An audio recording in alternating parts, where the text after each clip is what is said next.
الصالحات فهم في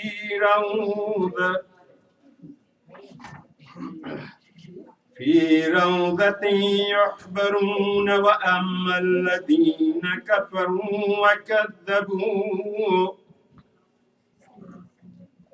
وكذبوا بآياتنا ولقاء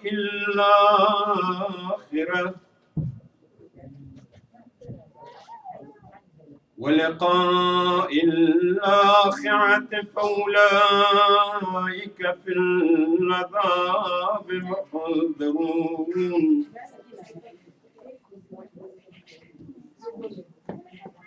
فسبحان الله حين تمسون وحين تصبحون،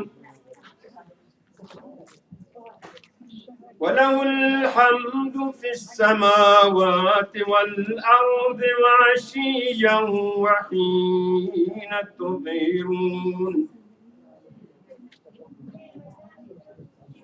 يخرج الحي من الميت ويخرج الميت من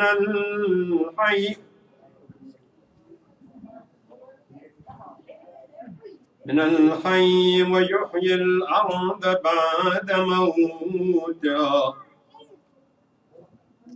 وكذلك تخرجون.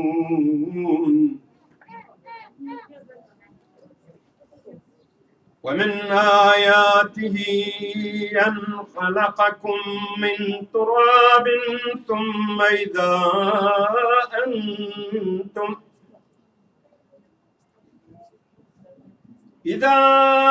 أنتم بشر تنتشرون.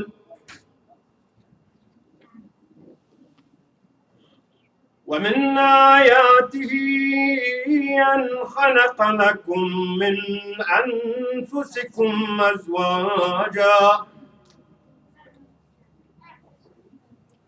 أزواجا لتسكنوا إليها وجعل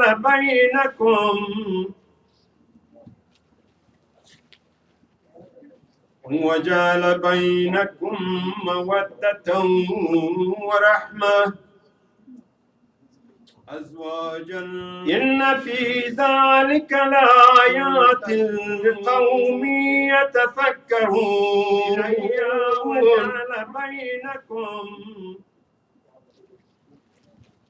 ومن آياته خلق السماوات والأرض واختلاف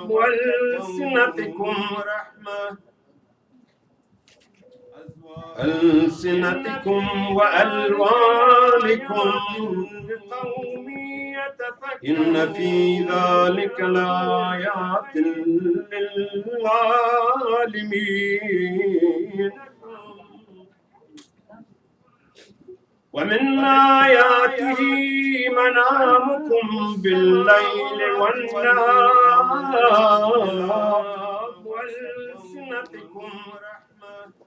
والنهار وابتغاؤكم من فضله وألوانكم. إن في ذلك لآيات لقوم يسمعون. صدق الله العلي العظيم.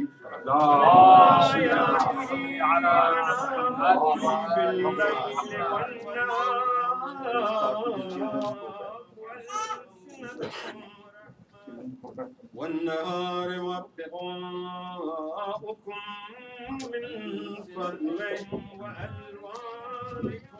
إن في ذلك لآيات لقوم يسمعون. صدق الله العلي العظيم. محمد وآل محمد صلوات. اللهم صل على محمد وآل محمد.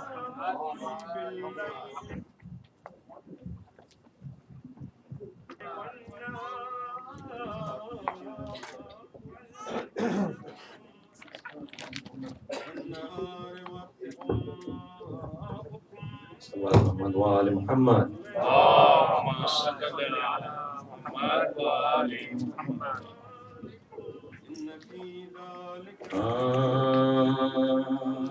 ادھر کی موت میں مرنا جوان بیٹے کا،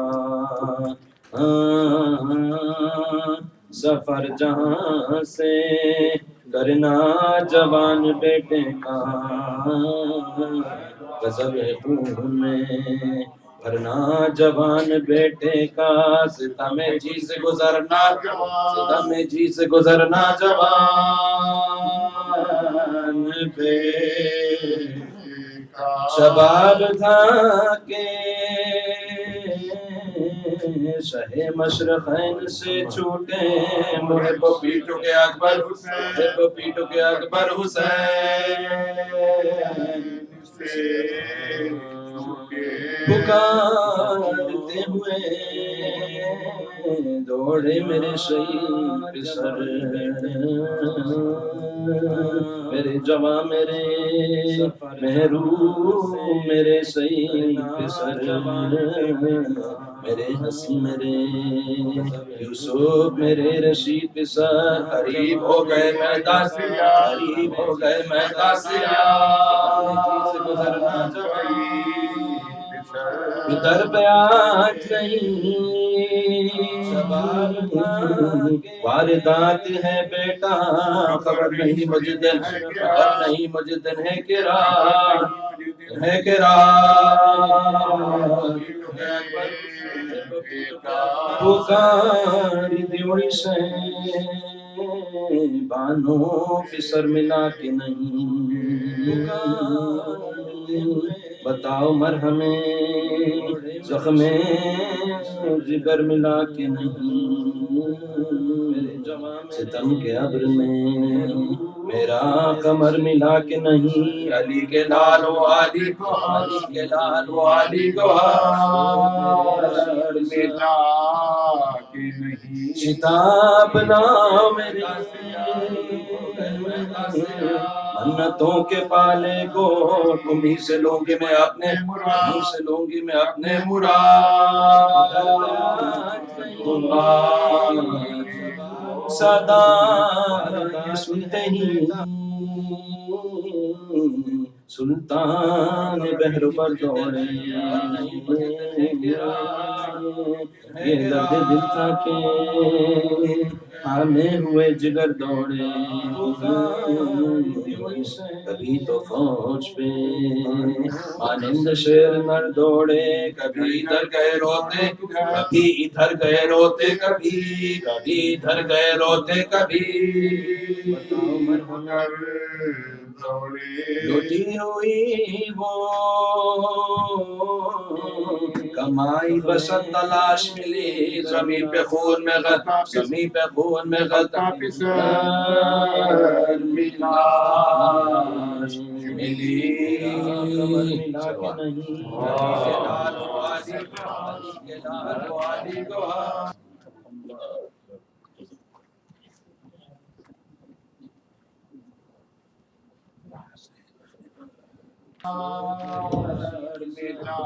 دعوت بلند رہی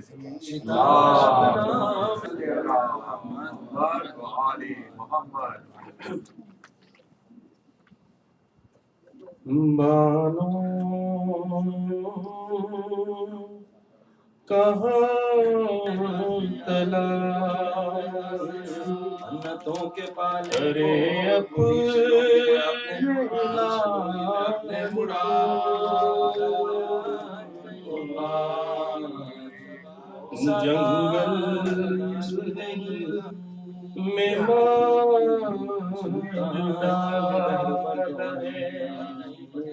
زہرا کی آل کو،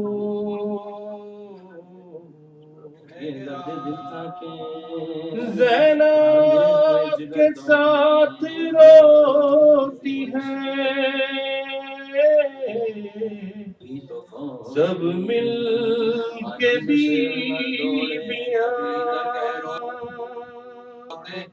ادھر گئے روتے ادھر گئے روتے، کبھی تھی وہ वक्त ज़वाल को कमाई बसत तलाश मिली ज़मीं पे खून में शबीर दिल को थाम के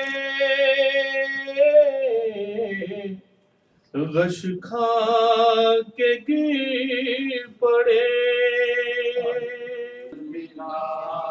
शबीर दिल को थाम के गश खा के गिर पड़े देखा जो खून में गईक नबी के जमाल को मानो कहाँ तलाश शबीर ला रहे हैं मक्तल से देखिए शबीर ला रहे हैं मक्तल से देखिए अपने ज़ईफ़ कांधों पर 18 साल Zoljana was a horse of Imam Hussein. The original name of Zoljana was Majalis, and he was purchased by Prophet Muhammad from an Arab named Haris. It is thought to have a white stallion. Just after the transaction of buying was over, Haris demanded the payment once again. The Holy Prophet said, I've already paid you once, so why do you demand it again? The Arab argued and told the Holy Prophet to bring witness about his payment. But the Holy Prophet told him that there was nobody present at the time of the payment except we two were present. So how can I bring you a witness? Suddenly a companion named Hazama came there, and when he knew about the matter, he affirmed that the Holy Prophet has done the payment, and he was his witness. But the Holy Prophet told him that he was not present at the time of payment.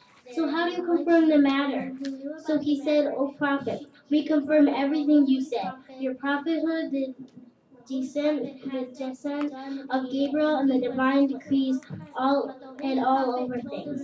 So it is impossible for us to imagine that you are lying. That is why I am confident that you have paid.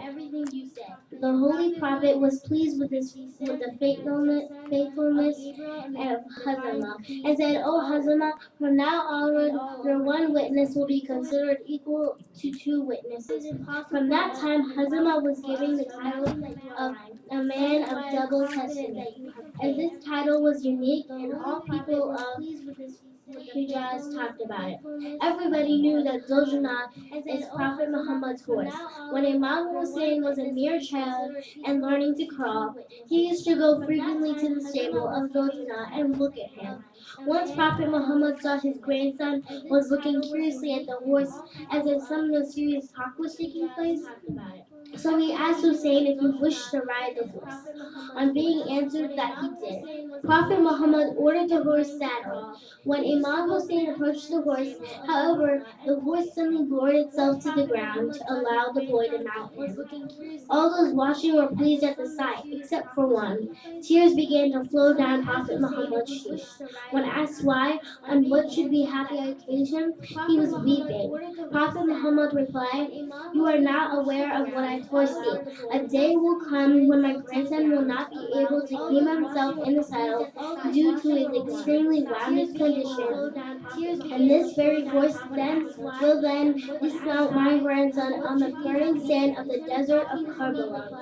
with the same consideration, stooping on its forelegs and sitting on the ground, and he has just done here.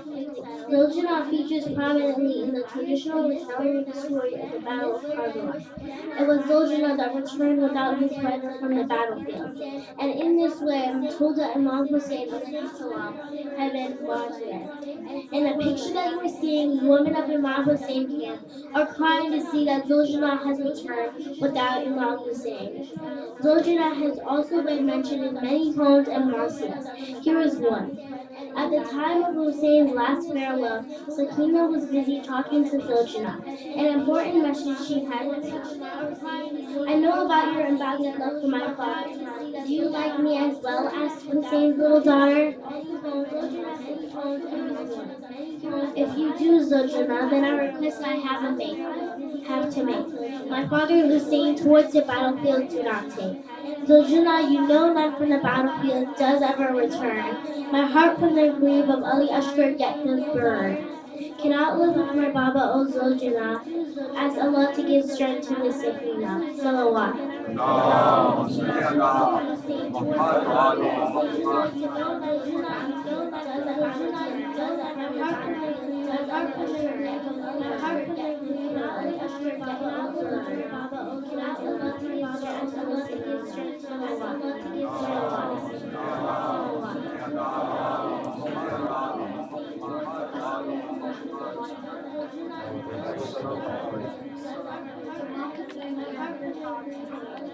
Continuation of the message of Prophet Muhammad was the responsibility of the Imam. All 12 Imams have left the lasting impressions on the Islamic society. But one Imam that has restored and raised the honor of Islam by giving it a dimension new to all people of all times is the third Imam, Hussein bin Ali. The responsibility of Imam Hussein drove him to sacrifice his friends, family, wealth, and life in the name of Allah in order to suppress oppression and tyranny and bring about justice. Who actually is Hussein? What is the background of his unique and great personality? We can better understand the depth of Imam Hussein's relationship with Allah. The Most High, we know that Prophet himself taught him the idea of Islam and brought it back. One day Imam Hussein was asked, "How great is your fear of your Lord?" He replied, "No one would be secure on the day of judgment except those who feared Allah in this life." Imam's face would turn pale, and he would tremble at the time of doing his ablution. He was asked about this and answered, "Whoever stands in the presence of the Almighty Allah is not to blame if his color turns pale and his limbs shake." On the night before Ashura, Imam Hussein asked Yazid's army to delay the battle till the following morning. He said, "This night we want to offer our prayers to our Lord, and we want to ask his forgiveness.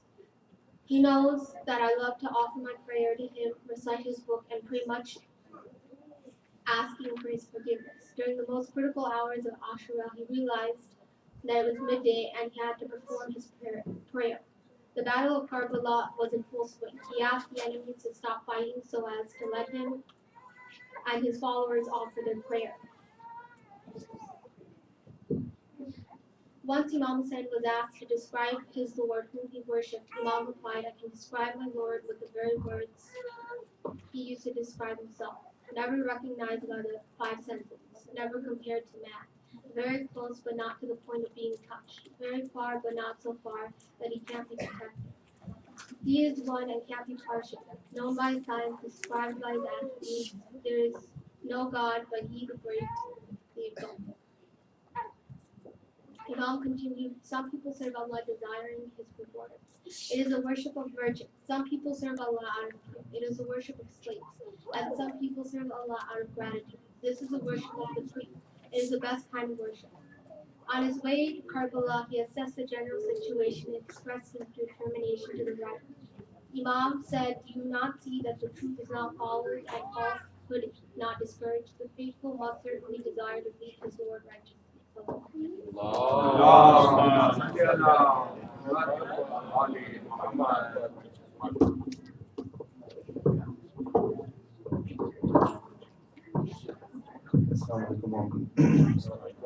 So the parents who have small kids, less than 5 years, So if they can take their kids, and go downstairs, we have some activities for the kids also. So that way, kids are not on the stage here.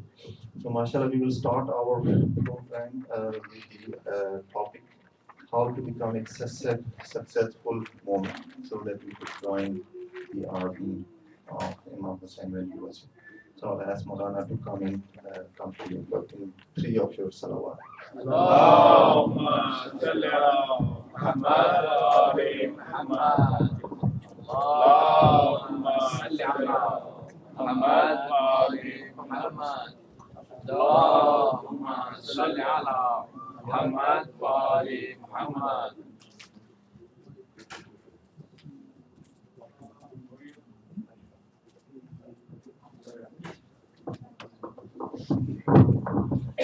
Inshallah, tomorrow we will have Friday prayer.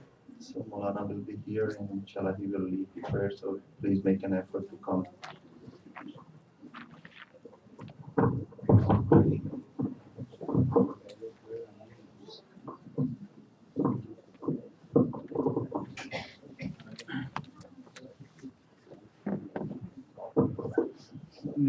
Before we begin, inshallah, there's a request for us to recite the Dua for Shifa and Mayujib 5 times. First, specifically for Sayyid Lutfi Ali Khan, son of Sayyid Ashfaq Ali Khan, who has been in an accident, if I understand correctly, yes? Okay. So pray for them. Also, it's come to my attention that, as you guys know, that there's a hurricane right down south. And what I just found out is the community in Orlando, because a recent curfew has been enacted. Curfew starts at about 6 p.m. and it continues on to the morning. So because of this, the mu'mineen and mu'minat there, the azadar, are not able to hold their majalis, unfortunately. So something to keep in mind. We take for granted these majalis that we get to have every year. But now there's communities in our own country, our own brothers and sisters, our own Shias here, who are unable to do that because of Mother Nature, unfortunately. So keep them in your du'as as well. So together, let's recite Amma Yujib 5 times. Bismillah ar-Rahman ar-Rahim. Amma yujibu mustarra ila ta'ala wa yashfi sudur. Amma yujibu mustarra ila ta'ala wa yashfi sudur. أما يجيبهم مسترا إذا دعاه ويكشف السوء. أما يجيبهم مسترا إذا دعاه ويكشف السوء. أما يجيبهم مسترا إذا دعاه ويكشف السوء. صلوات. اللهم صل على محمد وآل محمد. Also, as was announced before, there is a blood drive this Saturday from 6 to 10 p.m. Right now, we're trying to fill up, right, the amount of spots that are available. And I was assuming that the minute it was announced that mu'mineen and mu'minat would jump at this opportunity to be able to give a little bit of their blood with relatively minimal pain, right, and to help somebody else in need in the name of Imam Hussain alayhi salam and the Shuhada. So what I found out is about 60% of the slots have been filled up. So we need about 40% more of it to be filled, which means there's 12 mu'mineen and mu'minat sitting here who need to go and put their names down after the program, inshallah. The sign-up sheets are right outside on the table on the right-hand side. So please do so. I have faith in the mu'mineen and mu'minat here. I'm expecting that after tonight's program, that sheet should be filled, and people are going to be complaining that there's no spots for them available. Let's hope for that, inshallah. Salawat ala Muhammad.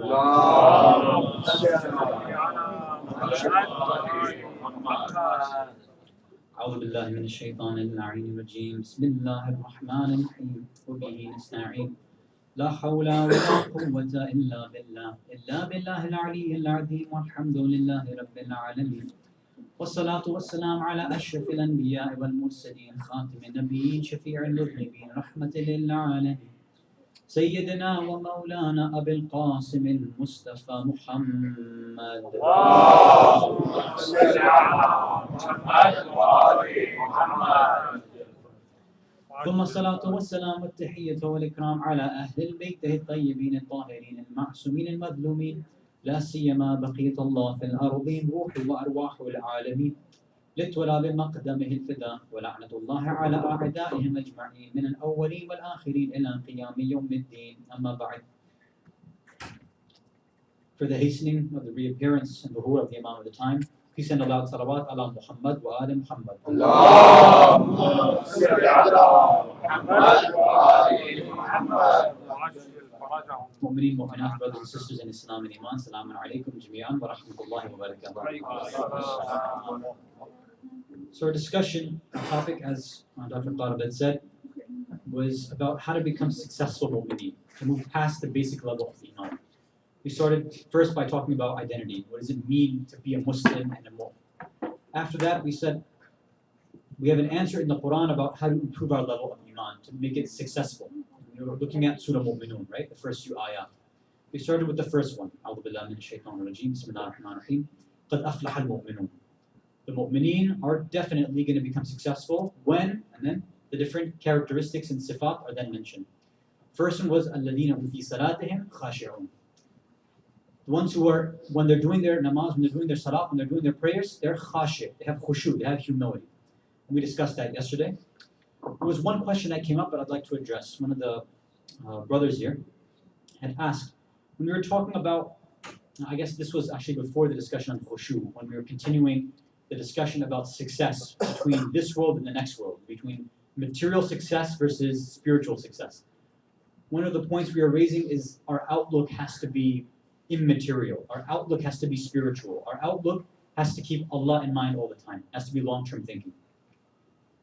We talked about how we have to keep our political, our socio-political outlook the same way, right? Not looking at material things like peace and security and money to be the only thing that helps us decide what's good and bad in life.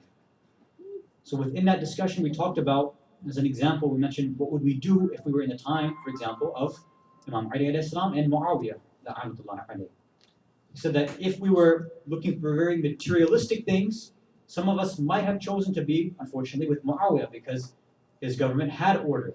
It had a lot of money, right? His troops, unfortunately, had big numbers. And there were some issues in Imam Ali alayhi salam's government. And I didn't go through all the reasons.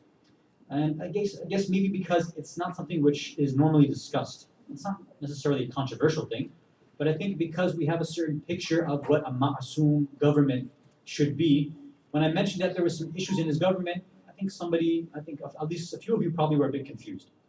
So somebody had asked for the sources for that, right? Because of course that's fine, I can provide that, that's not a big deal.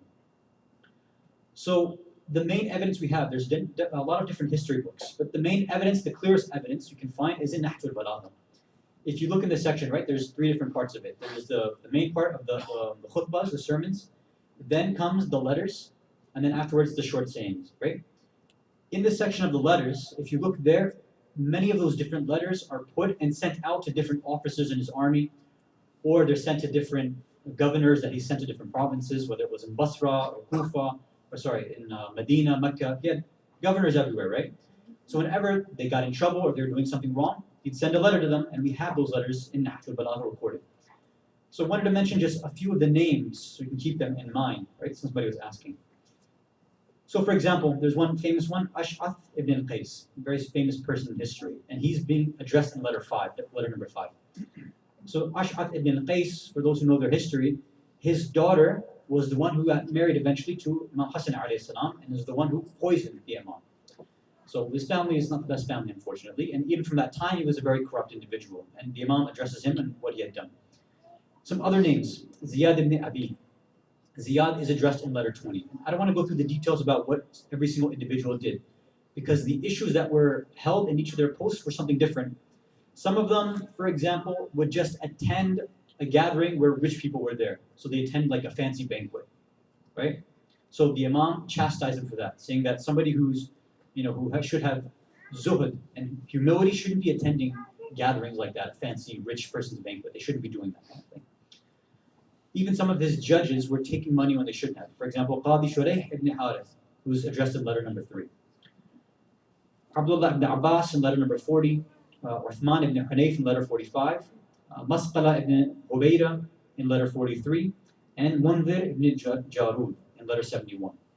So these are all there. You can look in Nahj al-Balagha yourself if you'd like to see the actual text of the lettering.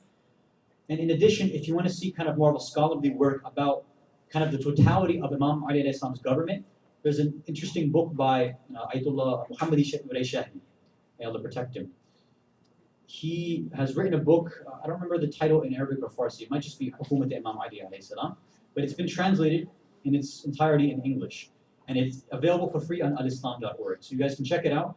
If you look in chapter, I believe chapter 3, section maybe 10 through 12, it talks about the way that Imam alayhi salam dealt with people that he needed to discipline in his own government. The book itself is a wonderful book. It talks about the Imam's social justice policies, his economic policies, how he treated his soldiers.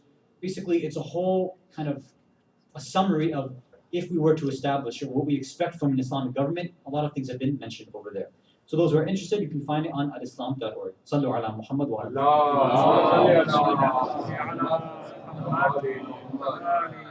As usual, I appreciate those who have these questions and concerns and comments.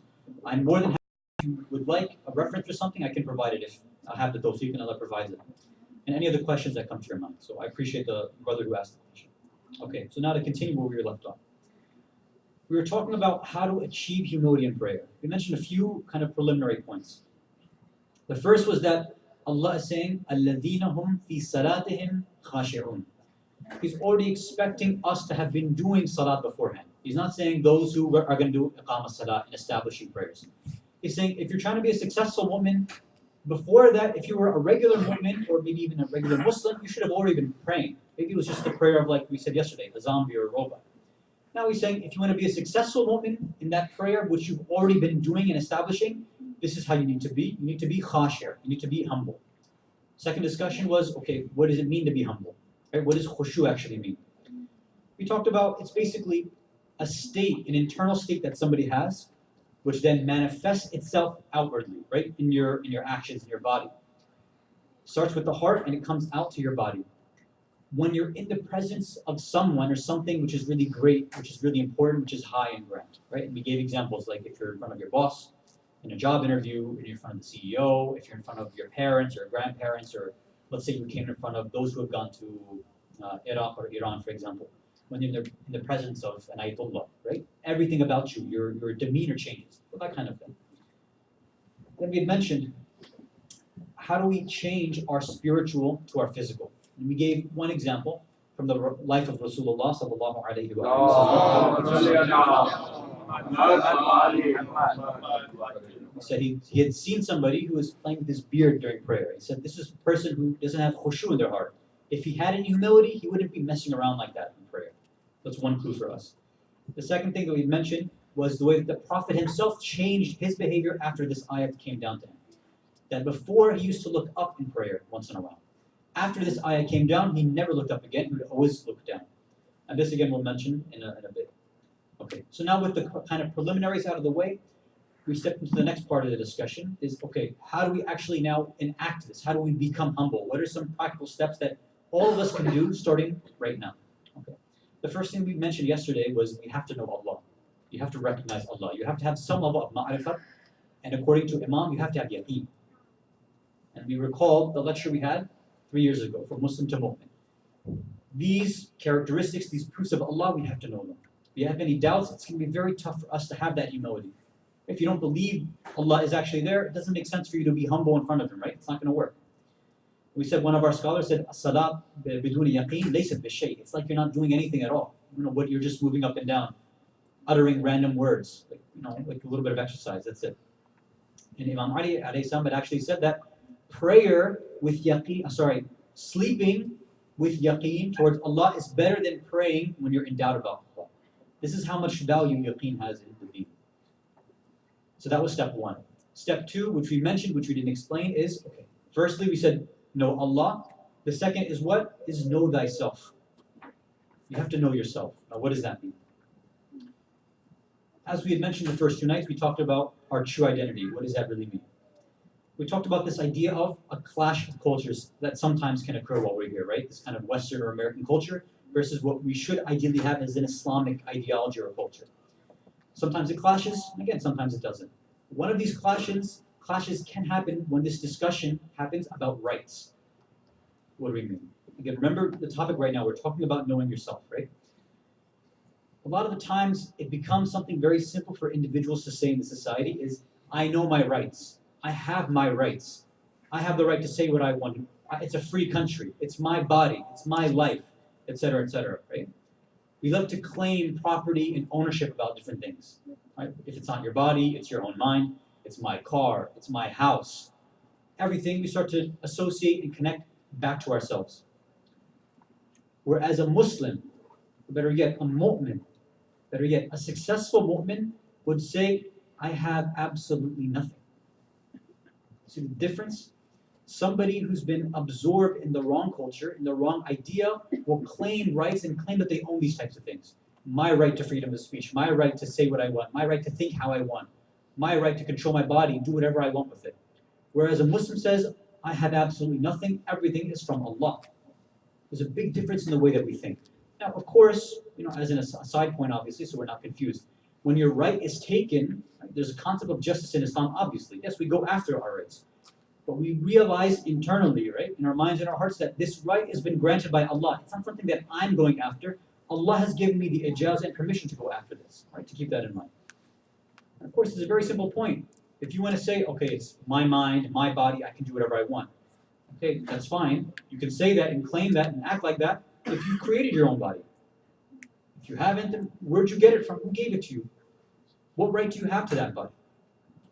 These discussions, I mean, it sounds like one thing when we're talking about it here. But again, as we've been mentioning, when it comes into these political issues that we deal with now, it's going to have an effect, right? What's the main line we hear when people discuss things like abortion, right? Or, pro-choice. They talk about it's my body. I have the right to do whatever I want.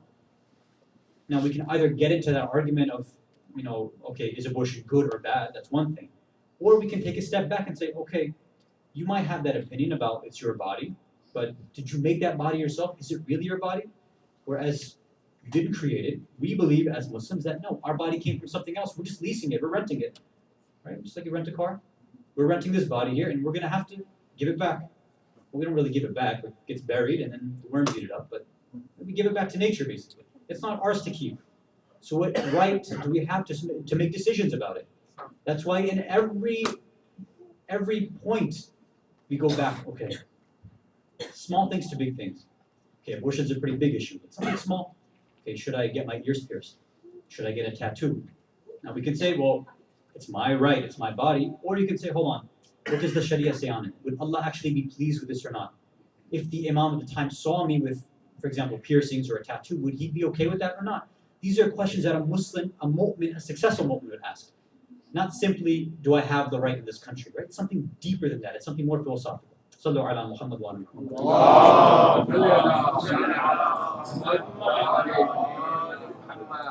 This point is very clearly stated in the Quran in Surah Fatir, chapter 35, verse 15, where Allah says, Ya ayyuhan nas, a'udhu billahi minash shaitanir rajim, bismillahir rahmanir rahim, Ya ayyuhan nas, antumul fuqara ila Allah.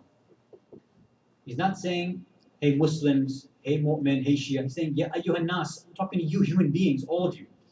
Antum al-fuqara ila Allah. You guys are nothing. You're poor. Every single thing you need, I'm the one who gave it to you. Okay, your mind, your body, your wealth, your health, all of that. Your very existence. You were nothing, then you became something. In every single moment, Allah's saying, I can take you away at any point. You're always going to be a faqir. You're always going to be in need. So whatever, in what moment does it ever cross your mind that you think you have a right over anybody else, let alone even yourself? You never have that right. Antum al-fuqara ilallah. You're always going back to Allah, always in need of Allah to make sure in every moment, in every instant, He's breathing that existence back into you at any point, every point. Something for us to keep in mind so that we can humble ourselves. Okay. Now what do? We take number 1 and number 2. Know Allah, know yourself. We put them together. What do we get? We get this very simple statement. Allah is everything and I am nothing. If this statement alone, if somebody could really do tafakkur and think about this and reflect it and put it into action, that's the definition of humility. Not just in their salah, but in any point in life, anything that happens to them. Allah is kullu shay. Allah is absolutely everything, and I am absolutely nothing. If you want to put it in terms of the word perfection, of kamal, Allah is kamal, of everything, and the only kamal that I have is that I'm perfect in being absolutely nothing, in being always in need. That's the only perfection, if you want to call it that we have. We're 100% in need all the time, whereas Allah is 0% in need. 100% independent, the only one. So if this point is realized by itself, there's going to be two natural conclusions.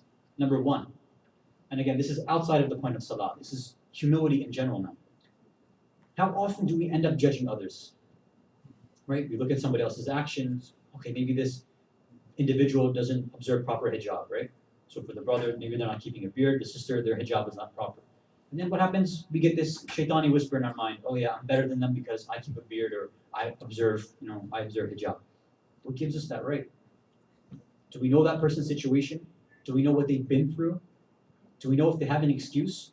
Even a very simplistic point, about the beard at least. Do they follow a marja who might allow them to shave? It's a possibility, right? It's a very, very rare possibility, but there is maybe one, maybe two maraja who do allow people to shave. But I'm saying these kind of giving the benefit of the doubt, if you're a humble individual, that's the first thing you'll do. Whenever you see something which appears to be a deficiency in somebody else, you'll have no right to judge them at all. Because what? I'm nothing. Who the heck am I to judge this person? Okay, they don't pray. Okay, maybe I don't see them pray. Fine, but who said my prayers that I pray? Well, this person doesn't donate that much to the masjid, and I donate a lot. Okay, but I don't know their financial situation. I have no idea how much money they might be sending out to different orphans or yatim or people who are in need in this community and elsewhere. I have no idea what they're doing. There's this one excellent prescription, and this is something very, very difficult. It comes from the fifth Imam, Imam Muhammad al-Baqir.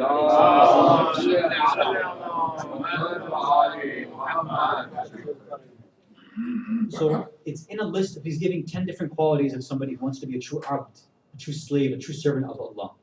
So the first 9 we're not going to mention, just one of them. It's something that's very, very tough, very important, which is tied to this point. He says that and I'm paraphrasing the hadith, I don't have the Arabic with me, that whenever you meet another individual, whenever you come across any single individual, you say to yourself, Huwa khayrun minni. He is better than me. Okay. The Imam didn't say when you come across another Shia. He didn't say when you come across another Muslim. He didn't say when you come across another monotheist, a person who believes in God. He said when you come across anyone, you say Huwa khayrun minni. He's better than me. How difficult is that? Imagine now for a second. You come across an atheist who you know drinks, maybe I don't want to mention all the different sins, but whatever. They're not what we would call good people necessarily. Imam is saying if you want to be a true slave of Allah, you want to humble yourself, right here you say, this guy's better than me, this girl's better than me. I have no idea what good they're doing behind the scenes. The only thing that we can be certain about is what sins we're doing, that's it. That's the only thing we can truly be certain of. I know that I didn't wake up for Fajr the other day. I should have, and I could have prayed on time, and I didn't. What excuse did I have? See, it always happens that we're willing to give ourselves excuses, but never to anybody else. Oh, if I wake up for Fajr, then I might get late to work, or I might get late to school, or I might be tired. But if somebody else misses Fajr, what's wrong with that person? Right? The excuses are for us, never for anybody else. That's a problem. This idea of humility, if it permeates your heart and your soul, you'll never have that happen. Right? There's another hadith, again, I didn't bring it with me, but I think because it's relevant, I want to mention it as well. Where I believe it's from Imam Ali alayhi salatu wasalam. It's talking about the thamara of tawadu'. Like the effects, the conclusion, the natija, the fruits that you gain if somebody has tawadu', meaning humility, right? If they're really humble individuals. The fruits of that, if you really want to know if you're a humble individual, is that you'll be kind with every single individual. You'll have nothing but mahabbat and love for anybody that you come across. That's how you'll come across to everybody. This person is very loving, very kind, very soft person.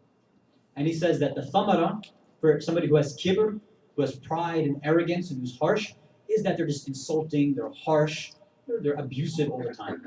Unfortunately, we know people like this, right? And we're hoping that we're not those kinds of individuals, the ones that, our friends and family sometimes, they don't want to talk to us, keep away from us, right? Because we're so harsh so often. We mentioned the point about the way sometimes we act when people make noise when they're praying, right? When kids are making noise. Do we get upset at that point? They don't know any better, right?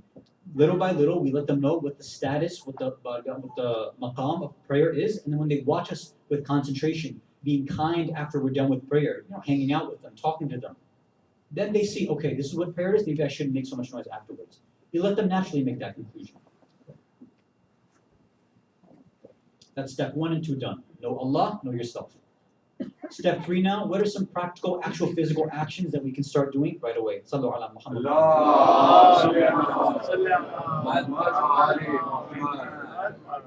First advice is, we're praying. What do we try to do? First thing is try to control your body. All of your different body parts. Remember, what the Prophet had said is, if that person who was playing with his beard, if he had any khushu, any humility in his heart, he would never play with his beard. So the point we can take from that, and it's also makruh itself, right, according to Sharia, is to, when people mess around with their hands, they mess around with their beard, they mess around with their phone, and they pull their pants, they do all these weird different things. One simple thing is just concentrate a little bit and see if you can remain still all throughout your prayer, right? Then, okay, maybe you slip for 1 second, you start scratching, just remember, okay, I have to try to at least control my body, and then just keep yourself still again. That's one point. The second is, again, what we saw from what the Prophet had done, is to try to keep your head down at all times, right? Okay, now are you allowed to keep your head up and look straight? Technically. We know that it's mustahab to look at the turba, the sajda, right? Okay, but how can you do that? Technically, you could look straight and keep your eyes down. You can keep your head slightly tilted towards it and look down, or imagine yourself as the way that whenever you got in trouble with your parents, when the kid's here, if you ever get in trouble with your parents, you get caught, and they come to you, and they basically start lecturing you, right? And you know what you've done is wrong. You know you did something wrong, what do? Do you ever look at them in the eye? Even eye level? No. Just keep your head down. Think about the amount of sins that we have on our shoulders. When you come, before you say that first takbir to start, ask yourself, do I have any right to look Allah? I can't put my head up, forget that. To look straight, definitely not. But even keeping my head slightly tilted up, what right do I have? With all the different sins on my shoulders, the only thing I should be doing is hanging my head down in shame. As much as possible. Something we're taking from the Prophet. Obviously, a ma'soom, our Prophet is showing us that this is something to do. So if we can't do that, then what does that tell us about the level of pride and arrogance we might have in our hearts?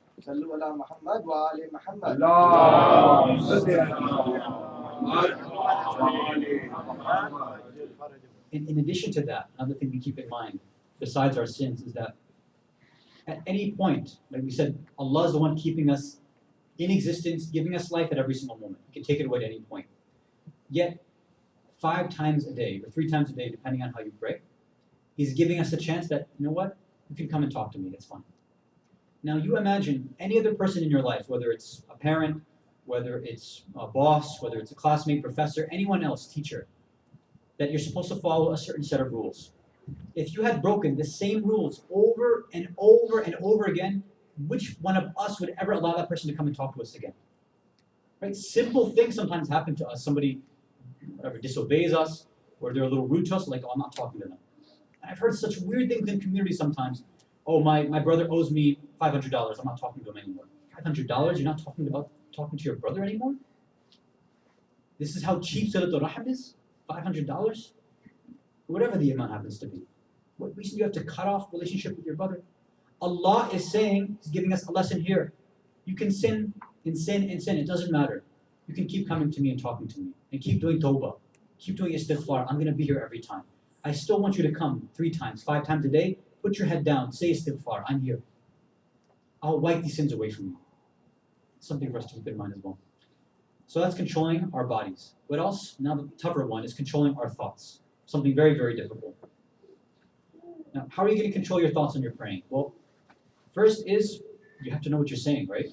A lot of us, unfortunately, Arabic is not our first language, right? It's not our language at all. Or even those of us who know Arabic, sometimes the Fusha Arabic, the Fasi Arabic is a bit tough, right? It doesn't have the same meaning as it did back then, the Arabic now. So if you know what you're actually reciting, while you're reciting it, like the surahs you're reciting, what you're saying when you're doing ruku and sujood, then you'll have a bit more of control over your thoughts, right? Because you're actually talking to somebody now, you know what you're saying to them, right? Now, okay, let's say you don't know. You have absolutely no idea what's going on in prayer. You don't know the translations of the surahs, of Subhana Rabbina Azim, or Bihamdi, nothing. You don't know what you're saying. Fine. Number one, okay, well, go learn. It's very easy. There's so many different resources available of what the translations are. But okay, let's say for now you're in the process of learning. Is there something right now, given the station that a lot of us are, is there something very minimal that we can do? Yes. I guarantee that there's at least one part of the prayer, you know the translation definitely. Okay, obviously everybody knows Allahu Akbar. You know what that means. Bismillah ar-Rahman ar-Rahim. You know what that means. Even those, because they have such high meanings. Let's go to something very, very simple. We go down to one sajda. You're in sujood. You get up, you're getting ready to go down to the next one. What do we say in between? Astaghfirullah Rabbi wa atubu ilayh. Every single person sitting in this room knows what astaghfirullah means. Even if you don't want to add Rabbi wa atubu ilayh. Astaghfirullah. Right? I seek forgiveness. Allah, I'm sorry. That's it. And any of us, again, we all have sins in our soul. I have sins, you have sins. We all have something that we shouldn't be doing, that we keep doing. Even with the message of Imam Hussein every year. Even when we come for the month of Ramadan and we're told. We come, we still sin. Allah's saying, you know what, you go down, you get up, say istighfar, I'll accept it. That one little point, as you come up from the first sajda, just stop there for a second and slow down the way that you say it. Don't just blast through it. Just slow down and say, Astaghfirullah Rabbi wa atubu ilayh. Let all those sins in your mind run through. Think about that. And then say, okay, now that I've asked for forgiveness, now that I've said, Allah, I'm sorry, I don't want to do this anymore. Now see what happens when you go back to that second sajda. Ask every single individual that's sitting here. When you go and read your fajr tomorrow morning, inshallah, all of you read it on time, you wake up for that. When you go and read it, try this in both rakats if you can. And if it doesn't change your second sajda, at least come and say something to me. I guarantee everybody will get changed from this. This is one very simple thing. Just slow down, know what you're saying, say it, and reflect on what's going on in your heart right now. And then go back to that second sajda. See how this affects you. And then if you can keep that up in every one of your prayers, the minute you get off that janamas, that sajjada, you'll see that something different happened in my prayers today. It wasn't a normal prayer. This is something different. That is one of our first steps to having a salatul mu'min. Sallu ala Muhammad wa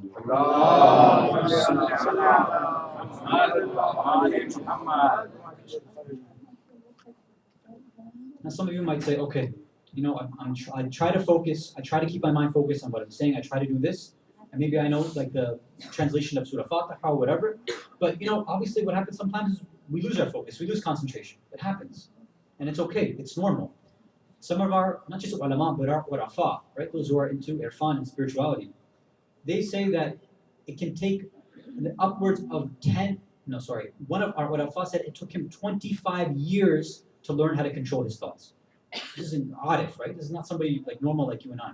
An arif said, 25 years it took me to control my thoughts and to really, really offer my prayers the way it should be prayed. For us, it's a constant struggle we have to go through. Okay, so in the middle of prayer, I'm trying to concentrate. Okay, Allahu Akbar, I'm there. Bismillah ar-Rahman ar-Rahim. Okay, I'm there. I'm concentrating on what I'm saying. You're starting Fatiha, and then in the middle of Fatiha, and then your mind's gone. You're thinking about, okay, what did I eat last night? What am I going to have for dinner? And then you're gone, right? Okay, what do you do then? And then once you lose it, that's it, right? You're gone, and you're like, Allahu Akbar, Allahu Akbar. Like, what was I just doing? Just read namaz, you had no idea. What do we do here?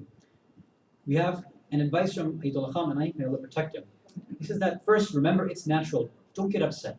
Like what shaitan wants from us is to lose hope, to be in despair. You can repair this, you can fix this. Now, how do you do it? He said, okay, that minute you lose focus, you catch yourself right there. Okay, hold on a sec. I just lost my focus, right? Stop what you're doing, catch yourself again, regain that focus. Whatever you were doing then, just realize, okay, what was I just saying? I was saying, Maliki Yawmiddin, for example. Say it back again. Repeat that to yourself. Reflect, get your concentration back, and then continue on with the prayer. Basically, it's kind of like a mental workout, right? You lose it, stop. Okay, hold on. I'm thinking about work. Hold on. What should I be thinking about? Okay, I'm in the middle of, for example, Surah Kawthar. Okay, Inna a'tainaka al-Kawthar. You catch yourself, and then you continue, keeping your mind where it should be. You're in the middle, you catch yourself over and over again. You keep catching yourself, and you regain your focus. He says that if you do this over and over again, then it'll become like a reflex to you. That every time you lose focus, your mind will automatically stop itself and make you regain your focus. This is a habit that you'll develop, an adab. So, how is this going to work? Again, we have to start trying this right away. So again, if you can, in your Fajr prayers, try this right away. Yes, ma'am. What if we, sometime, forgot that how many rakat we did? Hmm. Should we do it again or should we? That's a very good question. So I don't know if everybody heard. The brother was asking about, okay, what happens if you're offering your prayer, you lose your focus, then you're just like regain focus. Like, hold on, what am I doing? You're standing up. Like, is this the first rakat, second, third, fourth, 25th? I don't know what I'm doing right now. Right? It happens. It's possible. Right? It happens to all of us. Unless you have one of those counter things, then it might not happen to you. Right? It saves your life. But if it does, there's a whole for every different type of shak, the shakiyat in salah. There's different rules. So what we can do is, as I mentioned before, if individuals are interested in having separate sessions, like on the weekends, we can address all these specific things. So for me to go through every single one, it's going to take some time. Basically, I'd have to give a fiqh lesson. And I don't know, there's nothing more boring than a fiqh lesson, unfortunately, right?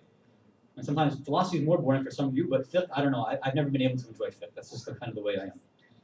So if those are interested, we can have a specific session for that. Otherwise, what I could do is there's a very nice kind of table, a chart that's laid out that says, okay, if you have doubt between 1 and 2, what do you do? If you have doubt between 3 and 4, what do you do? If you have a doubt while you're in sajda, what do you do? All these things are listed out in the table, so I can forward that to anybody who's interested. Okay. Sallu ala Muhammad.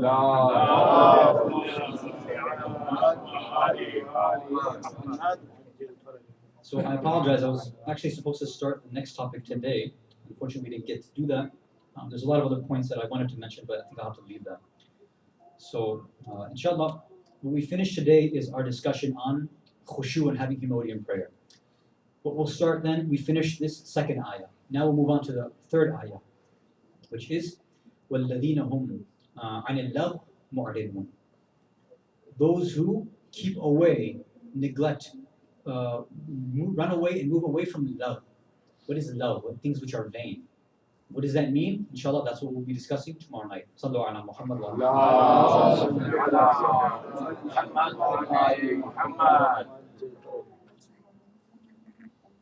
Imam Hussein alayhi salam has an effect on everybody, but the way that he affects people is different for each individual. We've been mentioning the different effects that he's had on some of the Sahaba. The effect that he had on Hud, the effect that he had on Habib. But a lot of these individuals, they had a lot of pride. They were strong-willed individuals. They came from good backgrounds. But how did Imam Hussein alayhi salam affect those who weren't, let's say, the richest people in society? How did Imam Hussein affect those who were a bit more, according to some, a bit inferior, lower in, as far as money and class was concerned in society? What was the effect that Imam had on them? How does Imam alayhi salam change the way that we view ourselves and we view the world? What other personality in the world can do something like this? Other people have their role models. You can pull out quotes from Gandhi and Martin Luther King Jr. You can do all that. But as far as I've seen, and I know all of you would agree with me, the name, the message, that love for Hussein affects people in ways that you can't describe. It affects your mind. It affects your heart. It affects your actions. It affects the way that you think about others. It affects the way that you think about yourself. It gets you to reflect on life in general. This is the way that Hussein affects us. There's many individuals who were present at Karbala who gave their lives, but we just don't know who they are, right? They were, some Farsi say gumnam, right? They were unknown soldiers, unknown shaheeds. There's many like this. Some who passed by the battlefield, saw that, and just had to join because of the way that they felt that presence, that nur of Imam Hussein alayhi salam. Others were present there, but they were kind of in the backseat. They were backstage. They weren't supposed to fight, but because of the effect Imam had on them, they had to step forward. There was a Turkish slave who was present there. He wasn't a slave of Imam, he was a slave of one of the companions who had come. And this Turkish slave loved the Imam so much. He fell in love with his personality.